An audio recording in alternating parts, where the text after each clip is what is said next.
So things in the information technology world are changing these days, and they're changing fast. No longer is the IT team relegated to the basement. Now, technology has taken the driver's seat at your organization, and it's brought some new responsibilities along with it. It's not enough to just keep everyone on the internet anymore. Oh no, now it's your job to drive business success and accommodate every department's new tech wish list, all while balancing a tight budget. Sound familiar?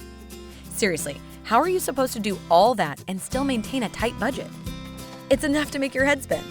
Well, here's the good news. There are some simple tactics to help you take your technology investments to the next level. And all you have to do is redefine your IT strategy. Wait, what? That sounds hard. No, relax. This isn't hard at all. You just have to look at your technology investments as a life cycle and manage them appropriately every step of the way. Think about it this way. The IT life cycle consists of procuring your technology hardware, implementing it, supporting it, and then decommissioning it. And you have the opportunity to maximize value at every stage of that life cycle. That's what complete lifecycle management is all about. Easy enough, right? Let's check it out step by step. We'll start with what happens when you purchase hardware and how having the choice between new and pre-owned hardware makes a whole lot of sense. I mean, you're not the kind of person who only purchases new equipment, believing the myth that new is more reliable than pre-owned, are you? Even though research shows that new equipment has a higher failure rate, and that rate decreases dramatically on hardware that has been in use for a while. See how the curved line on this graph shows that most failures occur very early and very late in the life of the hardware. Sure makes having a blended solution of both new and pre-owned gear at your disposal a much smarter strategy, doesn't it?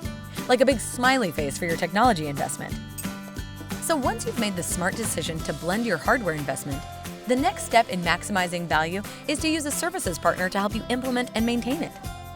Like we talked about earlier, you're responsible for keeping track of a lot of technology.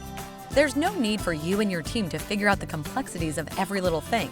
Using a partner with expertise frees up your team's time to focus on more critical, business-driving initiatives. And that helps you get the most out of the resources at your disposal. Once you have your equipment in place, the next step is to find the ideal support offerings to back it. The key to right-sizing your support solution is to use other options besides OEM offerings. Consider a hybrid support model.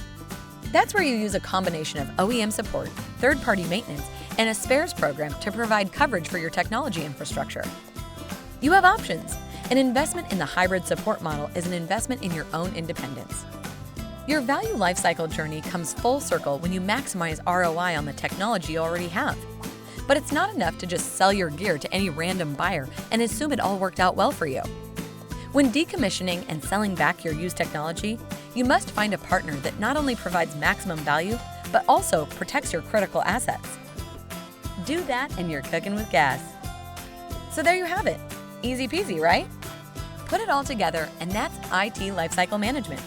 A smarter way to become more agile, resourceful, and proactive at recovering value in your technology investments. Come on, let's redefine your IT strategy together. It'll be great.